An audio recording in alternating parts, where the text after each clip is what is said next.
শুভেচ্ছা। যারা আমার সঙ্গে আছেন স্বাগত জানাচ্ছি। সঙ্গত কারণেই আমরা বর্তমান যে প্রেক্ষাপটে সেটা আলোচনার কেন্দ্রবিন্দুতে এখনও ভারতের বাংলাদেশের প্রতি যে বিমাতাসুলভ আচরণ, বিশেষ করে বাংলাদেশের মানুষের প্রতি, তার প্রধান প্রমাণ পাওয়া যায় যে সীমান্ত হত্যা দিয়ে। সীমান্তে তারা পাখির মতো গুলি করে আমাদের সাধারণ মানুষকে তারা এই যাবৎকালে হত্যা করে আসছে।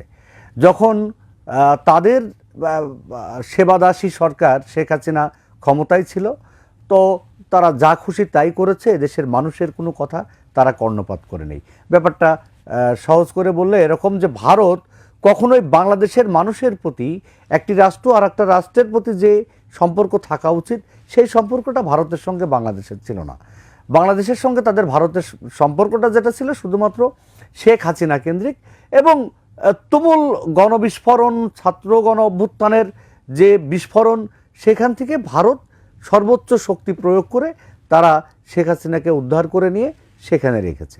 এখনও সেই দেশে থেকেও শেখ হাসিনা নানান রকম ষড়যন্ত্র এবং বিশ্বজুড়ে নানান রকম অপপ্রচার সে চালিয়ে যাচ্ছে। ভারতের নেতৃবৃন্দ যারা সরকারে আছেন তারাও শেখ হাসিনার পক্ষ নিয়ে নানাভাবে উস্কানিমূলক কথাবার্তা বলছে। বাংলাদেশ যে একটি স্বাধীন সার্বভৌম দেশ, সেই বিষয়টাই ভারত কখনো স্বীকার করতে চায় না। ভারতের সঙ্গে ভারত আমাদের স্বাধীনতা যুদ্ধে সহযোগিতা করেছে, এজন্য আমরা কৃতজ্ঞতা জানাই। কিন্তু তারা তারপর থেকে দেশটাকে তাদেরই একটা অঙ্গরাজ্য বা প্রদেশ হিসেবে আমাদেরকে কখনোই পরিপূর্ণ স্বাধীন একটা দেশ এটা তারা মনে করেনি। এটা আপনারা নিজেরাও জানেন যে ভারতের আশেপাশে যে দেশগুলো আছে, তাদের প্রতিবেশী দেশ, কারোর সঙ্গেই তাদের সম্পর্ক ভালো না। তারা একমাত্র দাবি করে আসছিল যে নিরঙ্কুশভাবে একেবারে চোখ বন্ধ করে ভারতের সব কিছুতে বাংলাদেশ সমর্থন দিয়ে আসছে দীর্ঘদিন ধরে। বিগত 16 বছরে আন্তর্জাতিক পর্যায়ে বা অভ্যন্তরীণ পর্যায়ে যে কোনো বিষয়ে মোদী সরকারকে শেখ হাসিনা সরকার এককভাবে সকল পর্যায়ে তারা সমর্থন দিয়ে আসছে। আমাদের আত্মসম্মানের লাগে কোথায় যখন দেখা যায় যে বাংলাদেশের স্বাধীনতা, সার্বভৌমত্ব বা আমাদের বুকের উপর দিয়ে তাদের যে মানে ট্রান্সশিপমেন্ট বা আমাদের ভূমি ব্যবহার করে তারা যা করছে, এটা কোনোভাবে একটা স্বাধীন দেশের সাথে আর একটা স্বাধীন দেশের এই জাতীয় মানে জবরদখল পৃথিবীর আর কোথাও নেই। এবং ভারত তারা যে কথা দেয় সে কথা না রাখার জন্য দেয়।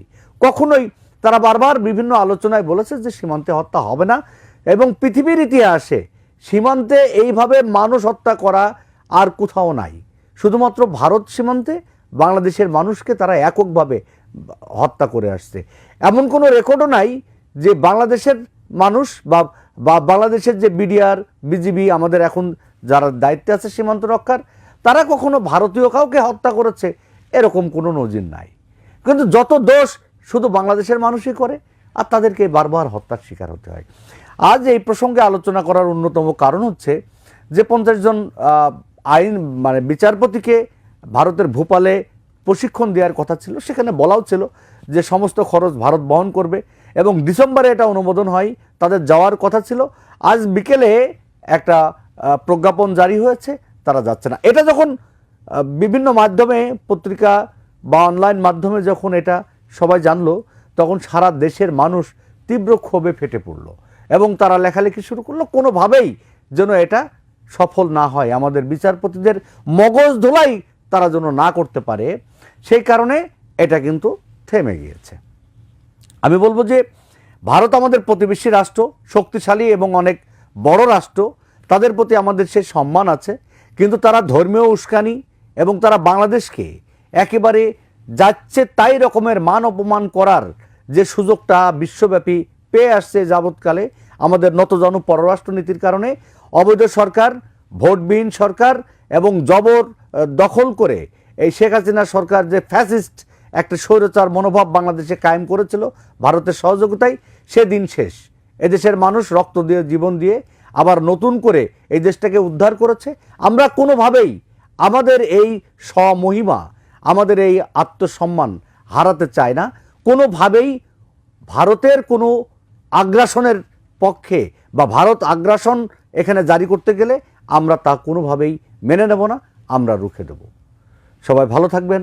ধন্যবাদ সবাইকে।